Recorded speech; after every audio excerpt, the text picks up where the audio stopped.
দুর্দান্ত এক জয়।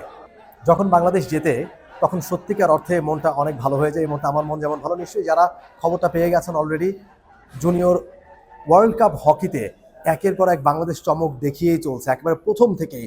শুরুতেই অস্ট্রেলিয়ার সাথে, যেখানে অনেকেই ভেবেছিল যে অনেকগুলো গোল কনসিড করতে হবে, 10-12টা গোলের হিসেবে অনেকে করছিলেন। সেই ম্যাচে বাংলাদেশ নিজেদের চমক দেখিয়েছে, মাত্র 5-3 ব্যবধানে ম্যাচটা বাংলাদেশ হেরেছিল। পরের ম্যাচেও দুর্দান্ত খেলেছে, তারা কোরিয়ার সাথে ড্র করেছে। এরপরে শেষ ম্যাচটা ফ্রান্সের সাথে দুর্দান্ত কম্পিট করেছে, অল্পের জন্য ম্যাচটা হেরে গিয়েছিল। এরপর থেকে বাংলাদেশ ব্যাক টু ব্যাক উইনে ফিরেছে। এখন চ্যালেঞ্জার্স কাপে বাংলাদেশ খেলছে, ওয়ার্ল্ড কাপেরই আরেকটা অংশ চ্যালেঞ্জার্স কাপ। এখানে 3টা ম্যাচ হবে, সেখানে 3টা ম্যাচ জিততে পারলে বাংলাদেশ ট্রফিটা জিতবে। এবং বাংলাদেশ ব্যাক টু ব্যাক ম্যাচে জিতে তারা প্রুভ করেছে they can win the trophy. এবং আর একটা ম্যাচ বাকি, অস্ট্রিয়ার সাথে। ম্যাচটা 8 তারিখে অনুষ্ঠিত হবে, তবে তার আগে বিগ ম্যাচ ছিল কোরিয়ার সাথে। কোরিয়ার সাথে বাংলাদেশ কখনো জিততে পারেনি, আগের ম্যাচে ড্র করেছে, তবে এই ম্যাচে পিছিয়ে পড়েও দারুণ কামব্যাক করেছে এবং শেষ পর্যন্ত 5-3 ব্যবধানে বাংলাদেশ ম্যাচটা জিতে নিয়েছে।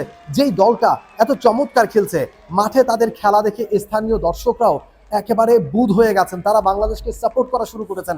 আজকে বাংলাদেশ ম্যাচের আগে গ্যালারি একেবারেই ফাঁকা। ঠিক যখন বাংলাদেশ ম্যাচ শুরু হলো, ধীরে ধীরে গ্যালারি ভরতে শুরু হয়ে গেল। অনেক দর্শক ম্যাচটা দেখেছেন। এই সবের পেছনে পর্দার আড়ালে থেকে যারা কাজ করছেন বাংলাদেশ দলের সাথে, তেমন একজন মানুষ আমার সাথে দাঁড়িয়ে, জনাব রিয়াজুল হাসান, বাংলাদেশ হকি ফেডারেশনের জেনারেল সেক্রেটারি।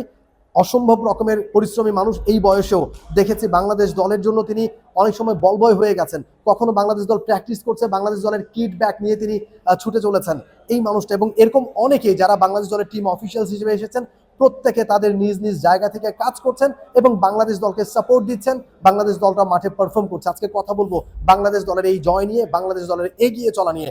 রিয়াজুল ভাই, নিশ্চয়ই বাংলাদেশের এই যে পারফর্ম, সেটা নিশ্চয়ই আশা জাগা নিয়ে আমাদের মধ্যে নিশ্চয়ই একটা আশার সঞ্চার করেছে তাদের এই পারফরমেন্স। আসসালাম, অনেক ধন্যবাদ। আল্লাহর সহায়ক, আল্লাহর সাহায্যে এবং আল্লাহর দয়ায় আজকে আমরা এই স্থানে আসতে পারছি।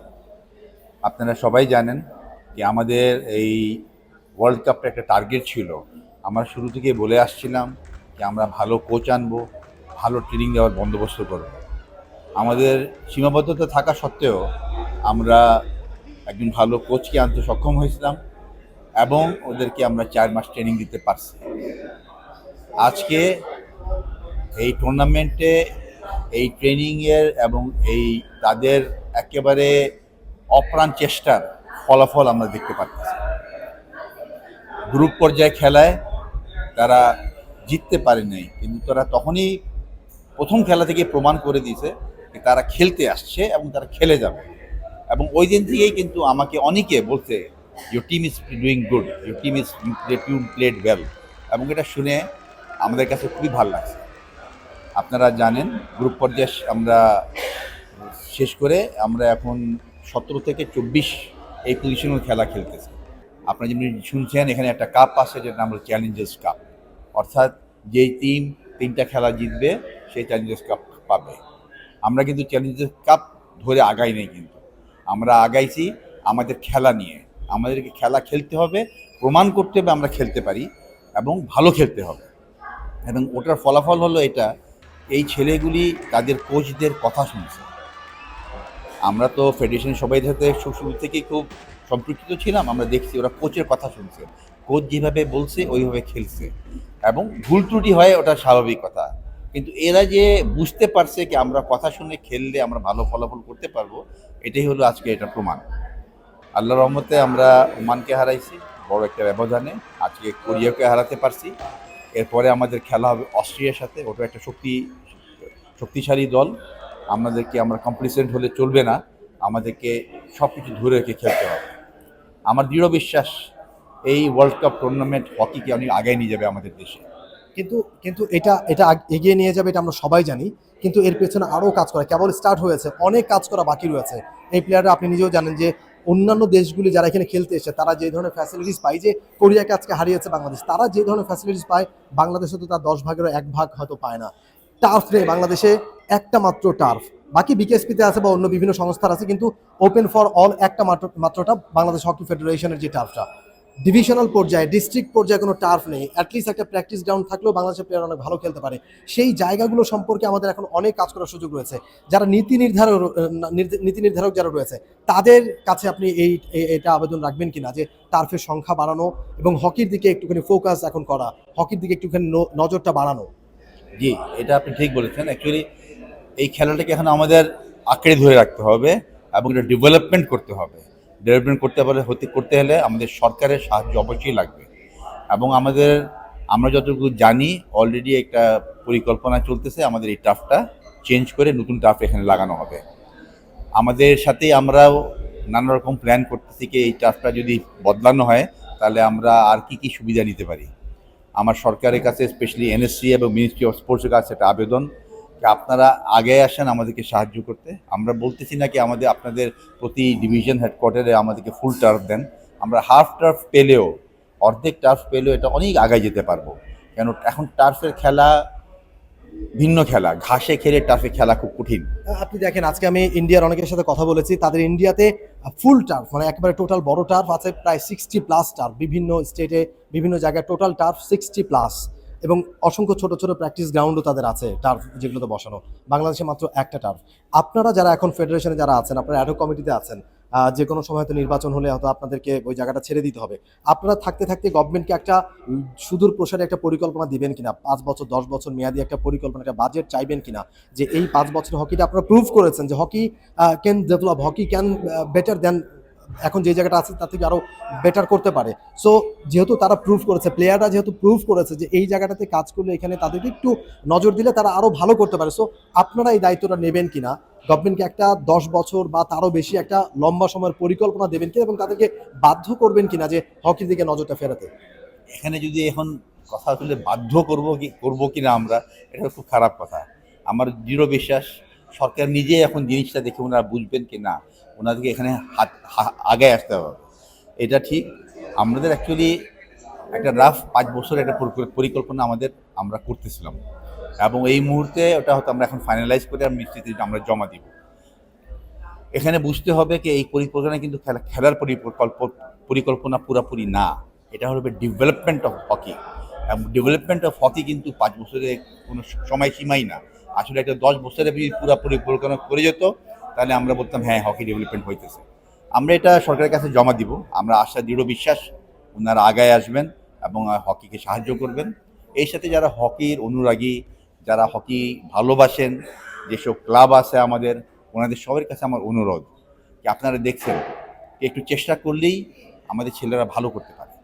আমি বাধ্য করার কথাটা এটাই বলতে, আপনি বলে দিয়েছেন অনেকটা, সেটা হচ্ছে ক্লাবগুলো আমাদের ওইভাবে সহযোগিতা করছে না, কারণ ক্রিকেট ফুটবলে তারা যতটা ফোকাসড, হকিতে তারা ততটা ফোকাস না, কেন জানি না, আসে না তারা যে হকিটা একটু তারা এগিয়ে আসলে হকিটা আরও খানিকটা এগিয়ে যেতে পারতো। আজকে যদি লিগ থাকতো, আপনি নিশ্চয়ই অভাবটা বুঝতে পারছেন যে লিগে যদি প্লেয়াররা খেলতে পারতো রেগুলার, আজকে বাংলাদেশ আরও ভালো পজিশনে যেতে পারতো, সেই সম্ভাবনাটা তারা দেখিয়েছে। সুতরাং ক্লাবগুলোকে আপনারা আসলে এই লিগের ব্যাপারে আরও বেশি তাদের মধ্যে ইন্টারেস্ট ক্রিয়েট করতে পারবেন কিনা, বা এখান থেকে ফিরে গিয়ে এই ইনিশিয়েটিভটা আপনারা নেবেন কিনা। অ্যাটলিস্ট লিগটা যদি প্রতি বছর হয় তাহলে হকির চেহারাটা চেঞ্জ হয়ে যেতে পারে। জি, আমি আপনার সাথে একমত পোষণ করি।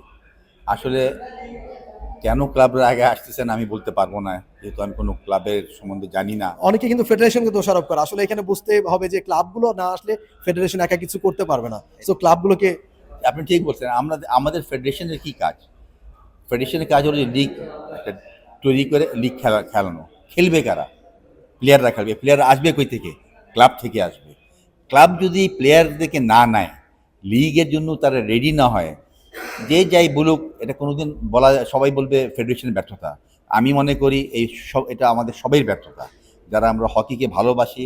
আমরা বলি আমরা হকি নিয়ে চিন্তা করি, আমরা বলি যারা আমি হকির জন্য আমি জান দিচ্ছি, সবাই ব্যর্থতা। কেন এই ব্যর্থতা সবাই এই জন্য যে আমরা কেউ একত্রিত হয়ে এই কাজটা সমাধান করতে পারতেছি না। কেন পারতেছি না এটার উত্তর আমার কাছে এই মুহূর্তে নাই। আমার ক্লাবের কাছে একটা বিনীত অনুরোধ, আপনারা আগায় আসেন, প্লেয়ারদেরকে রেডি করেন, আমরা খেলবো। মাঠ আছে আমাদের, এই ঢাকার মাঠে না খেলতে পারলে ঢাকায় আরও মাঠ আছে, আমরা এখানে খেলবো। কিন্তু আমরা লিগটা করতে চাই। লিগটা করলে আগামী কত যে প্লেয়ার সুযোগ পাবে, কত প্লেয়ার আগায় আসবে, এটা কেউ বুঝতেছে না। এবং এটাতে আমাদের সিনিয়র প্লেয়ারদের ক্ষতি বেশি হইতেছে, এটা কেউ বুঝতেছেন না যে সিনিয়র প্লেয়ারদের কী পরিমাণ ক্ষতি হইতেছে এটাতে। কারণ সিনিয়র প্লেয়ার কোনো খেলার সুযোগ পাইতেছে না। আমরা কিন্তু সব জুনিয়র লেভেলের আমরা টুর্নামেন্ট, ওয়ার্ল্ড টুর্নামেন্ট সব করে যাচ্ছি। তো সিনিয়র প্লেয়ারদের যে ক্ষতি হচ্ছে, এটা তো দেশের ক্ষতি হচ্ছে, হকির ক্ষতি হচ্ছে। এটাই আমার একটা অনুরোধ সবার কাছে, প্লিজ আগায় আসেন, আমরা লিগটা শুরু করতে পারি এবং মিলেমিশে যেন কাজ করি। লাস্ট কোয়েশ্চেন, প্রেসিডেন্ট মহোদয় অত্যন্ত হকি ফ্রেন্ডলি, হকি লাভার, এবং তিনি সবসময় প্রত্যাশা করেন যে রেজাল্ট যাই হোক না কেন বাংলাদেশ কম্পিটিটিভ হকি খেলবে, লড়াকু হকিটা খেলবে, এবং সেটা বাংলাদেশের ছেলেরা আমাদের মনে হয় যে পেরেছেন, তারা করতে পেরেছেন। প্রেসিডেন্ট মহোদয় নিশ্চয়ই প্রত্যেক ম্যাচেই আপনার সাথে কথা হচ্ছে। এই মুহূর্তে তার অবস্থাটা কি, এই ম্যাচের পরে কথা হয়েছে কিনা, এবং যদি চ্যালেঞ্জার্স কাপটা বাংলাদেশ জিততে পারে তাহলে কোনো ঘোষণা আসার সম্ভাবনা আছে কিনা, এই ব্যাপারে কিছু জেনেছেন কিনা? দেখেন, খেলা শেষ হওয়ার পরে মাঠেই আমার সাথে মাননীয় সভাপতির সাথে কথা হয়েছে, উনি খুবই আনন্দিত। ওনার কথা হলো একটাই, যে আমাকে বললো কি আপনি এনশিওর করেন এইভাবে যেন টিমটা খেলুক এবং এরপরে খেলাটা জিতুক। আমরা যদি কাপ, আমরা চ্যালেঞ্জার্স ট্রফিটা যদি পাই, তারপরে আমরা চেষ্টা করব আমি কিছু একটা করার জন্য। আপনাদেরকে আমি বুঝাতে পারবো না, আমি কাউকে বুঝাতে পারবো না কি হকি ফেডারেশনের আর্থিক অবস্থাটা কি। এই যে আমরা এখানে একটা ওয়ার্ল্ড কাপ খেলতে আসছি, যে গত 5 মাসের কত কোটি টাকা খরচা হয়েছে, এটা কেউ বুঝবে না, কিন্তু কেউ বুঝবে না, এটা আমি কাউকে বুঝাতে পারবো না। কিন্তু হ্যাঁ, প্রেসিডেন্ট বলেছেন উনি একটা চেষ্টা করবেন, একটা ভালো একটা আমরা ওদেরকে রিসেপশন দিতে পারি। Thank you so much.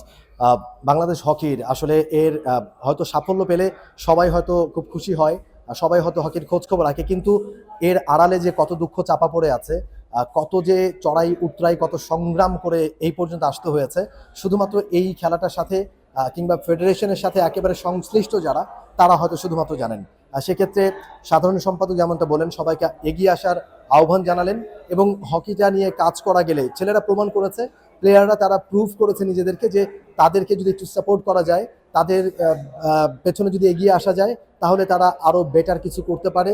হয়তো আজকে আমরা স্থান নির্ধারণী ম্যাচ খেলছি, যদি রেগুলার লিগ হতো, যদি ঠিকমতো স্পন্সর অন্যান্য টিমগুলো যেরকম সুযোগ সুবিধা পেয়েছে সেভাবে যদি তারা পেত, হয়তো রাউন্ড অফ 16 কিংবা রাউন্ড অফ 18-এও বাংলাদেশ সুযোগ করে নিতে পারতো। বড় বড় দলগুলোর সাথে যেভাবে লড়াই করেছে বাংলাদেশ, যে লড়াকু মানসিকতা তারা দেখিয়েছে, হয়তো তারা ট্রফির জন্য, চ্যাম্পিয়ন্স ট্রফির জন্যও হয়তো তারা এবারের আসরে লড়াই করতে পারতো। সুতরাং এখন সময় এসেছে হকি নিয়ে কথা বলার, এখন সময় এসেছে হকি নিয়ে কাজ করার, হকির দিকে ফোকাস দেওয়ার। For more updates, subscribe to our YouTube channel and click on the bell icon. Follow us on Facebook and Instagram. Download T-Sports app to enjoy exciting games and highlights. Visit tsports.com.